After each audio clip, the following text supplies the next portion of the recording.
Good day, absolutely everyone, and welcome yet again to our educational podcast, The Workshop. I'm your instructor as always, Jack, and today's episode is going to be pretty special for a variety of reasons. Don't worry, you're not going to need your textbook or anything. Just take a seat, get comfy. Might be a little bit of a long episode. So to begin with, I'm probably going to be putting this episode of The Workshop up over at YouTube. So for those of you at YouTube that have never heard this podcast and are new to everything The Workshop is and everything I'm about, The Workshop is an ongoing series I've had over at Patreon where I talk to people about craft and the importance of just finding your voice and figuring out what kind of content creator you really are. If you're new here, hi, I've been creating stuff since I learned how to read as a kid, and here I am 20 years later, and oh, my mountain of dirt I have to attribute to it. But today is also going to be a very special episode because, class, do you remember all the times I told you to hold on to your old work?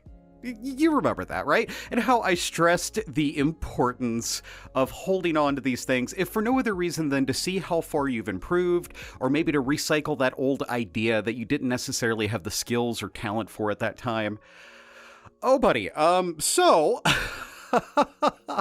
I was recently going through my old comic book collection that I had when I was a teenager, okay? And going through it was so much fun because there was so much old nostalgia in there. I found all my old hardcover trades of Batman and stuff like that, and I was super excited, and I found all my single issues, and I spent an entire evening just going through this old stuff. But there were a couple of personal effects tucked in with those comic books, okay? And I started rifling through them, and some of them were super, super sweet. I found some calligraphy that my father had done when he was alive. I found a couple of old memories from when I was a teenager, and it was nice to overturn these things and find them. But in the pile, I found these folded over pieces of paper, okay?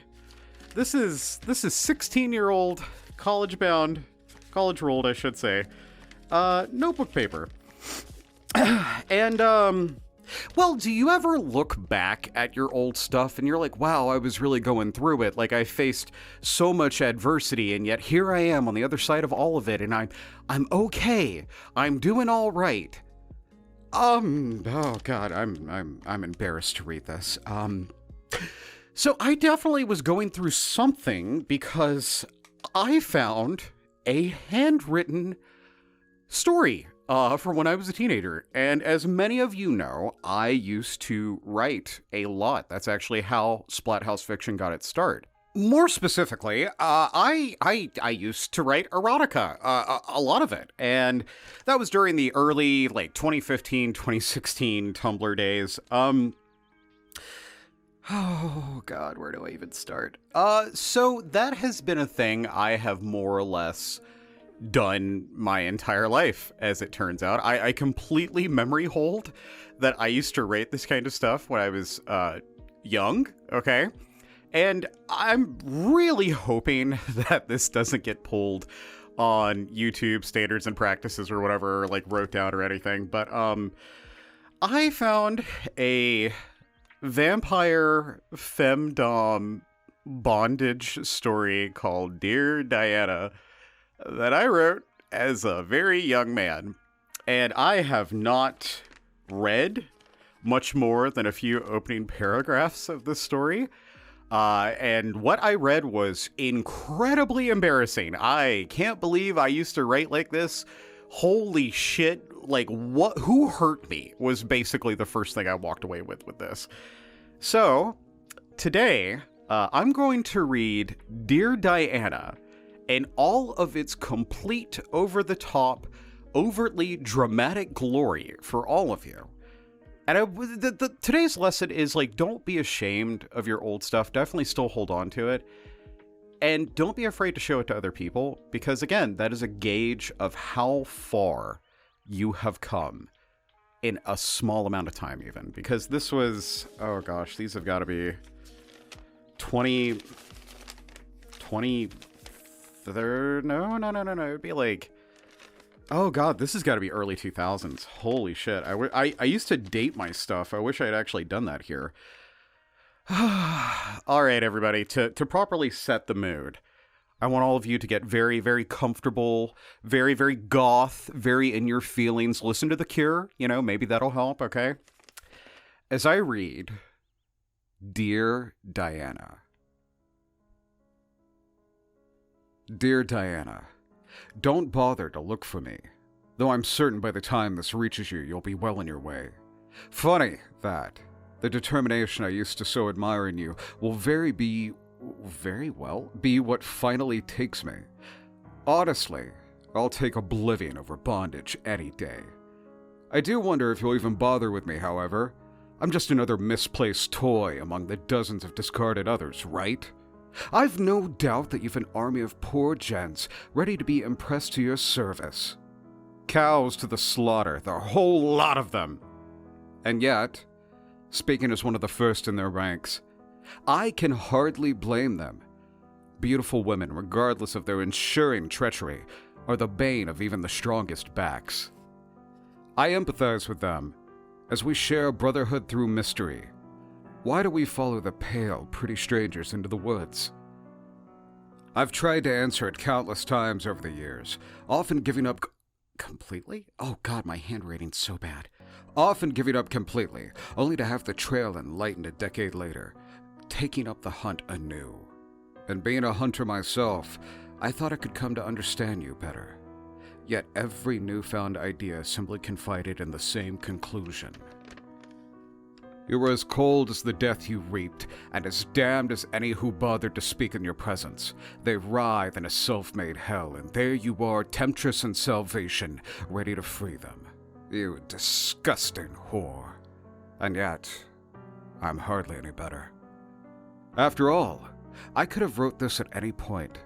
After a haze of hormones and lust lifted... my fucking god. After a haze of hormones and lust lifted and the charades were over, truth laid bare, I could have stopped. I could have ran. Yet you committed the one grievous crime of all, an offense so despicable that this written word could hardly express. Oh wow, I wrote in some very fucked up cursive here. You told me you loved me. Sadly, I believed you, to the point of trusting in you. And in doing so, I might as well have signed a pact with the devil, for he could have at the least been honest. Okay, hold on, let me computer, enhance. Okay. Pardon the broad accusations, as you were honest on a few details. When you held me against you, the moon outlining your best features, your eyes ravished over me as you said we would always be together, and that it was the only way. I realize now my heart pounding was appealing, but more so to your palate. Your eyes pierced me, preying upon me a need to be loved and your hunger. Oh my fucking god, what girl broke me, dude? Holy shit. And earnestly in retrospect, it was for the most costly and less romantic that I believed. I was young and in love. Many recover from such, but my folly turned most fatal. Days turned into decades, and I gave way to I give nary a blink of an eye anymore. At first, immortality, youth, and undeath seemed incredibly thrilling, but it's become more monotonous than any marriage, and I don't even have the luxury of an affair. You've kept me alive solely based on the taste of my blood for nearly 3 centuries. Within that time, I've committed abominations they'll still yet to invent words for, and watched all eventually wither to dust. The one thing consistent about the world, Diana, is termination. And this part looks like it's scribbled out. I can't tell if that's supposed to be a part of the story or not, so... By human standards, I'm an impossibly older, wiser man. Everyone who knew me is dead, leaving me only the opportunities for a life anew. I'm going to age and finally die in your absence. If at any point, this what the fuck did I write here? This pathetic excuse of a relationship you cared. You let it be in peace. I'm leaving this in your spot in the glen. Perhaps if luck favors me, Some chap will read it before you, and I'll be spared. What the fuck was I cooking? I was throwing spices into the pot, and I didn't know what the fuck they did. Holy shit. There was a gas leak in the fucking stove that day. Holy hell. Well, everyone, if me reading my incredibly old, incredibly over-the-top dramatic fiction has taught you anything, you will get better. In the time since I've wrote this, I have wrote massive articles for different subcultures I was a part of. I've wrote thrilling fiction stories, and to this day, I'd say I'm probably one of the best improv ASMR talents that you've probably heard of. I have my entire lore series to show for that. Keep your old stuff, even if it's embarrassing, even if it's weird, even if it's something you don't exactly feel anymore. It's important to hold on to these parts of yourself so that you can take these ideas and either improve upon them or just realize you've gotten better. All of you have that one stinker of a piece that you're really not proud of, okay? And it taunts you like the Green Goblin mask every time you pass by it. Maybe the fingers on that hand you drew were really fucked up, okay? Maybe you didn't use the proper word choice. Maybe your handwriting is just absolute dog shit, like mine was, okay? To the point it's almost incomprehensible. That felt like an analog horror story trying to decipher what was actually on screen. But the point is, old work, however bad it might be, is still something you should be proud of. You got better. Every single time you came to create something, you got better because you learned from the mistakes you committed previously. I'm proud of you. Seriously. Hold on to your old stuff. And so I do... I do have a lot of my old stories saved, and I may read some of those over at Patreon since enough years have passed. And several of you have never heard those or read those or anything like that. So there's a pretty damn good chance that I will eventually narrate all of those on air, either here at YouTube or on Patreon. And for those of you who, again, are new over here at YouTube, I hope you enjoyed this episode of The Workshop. I try to do at least one of these a week. If there's something you'd like to see me cover or you want to hear more, you can go on over to my Patreon and check out just the whole playlist we have there, along with all the other podcasts I do. I like to keep people entertained.